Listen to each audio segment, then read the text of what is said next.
এবার শিল্পকলা থেকে আমরা যাত্রা ওপেন করে দেব। যাত্রায় যে জীবন বিমুখ, সংগ্রাম বিমুখ, শৃঙ্গার রসাত্মক, যৌন আবেদনমূলক, ন্যাংটা নর্তন কুর্দন এই ধারাটাকে আমরা বাদ দিয়ে আমরা জীবনমুখী যাত্রা সেটা আমরা করব। অতএব এটা আমরা করব। দেশের আর্থিক প্রতিষ্ঠান সব কিছু ধ্বংস হয়ে গেছে। সমস্ত কিছু গত 18 বছরে একবার পরিপূর্ণভাবে চুরমার করে ফেলা হয়েছে। সেখানে আমরা নতুন করে আবার সব আমরা অনুসন্ধান করছি, আমরা নতুন করে দেখাতে চাই।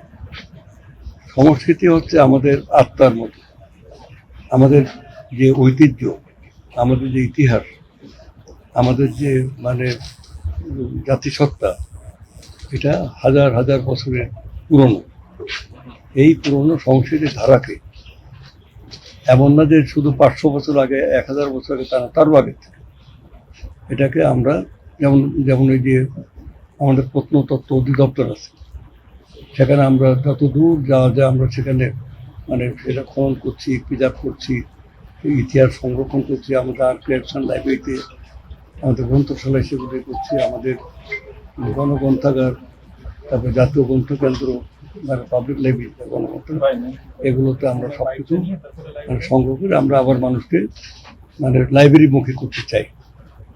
আমাদের যাত্রা, নাটক, তারপরে ডাকের বচন, খনার বচন, চর্যাপদ, তারপরে আপনার ওই কী বলে যে জারি গান, সারি গান, লোকসঙ্গীত, ভাওয়া, তারপর লালন ফকিরের গান, তারপর রাজা রহমান, শাহ আব্দুল করিম, এ সমস্ত কিছুকে আমরা একই ধারে করছি।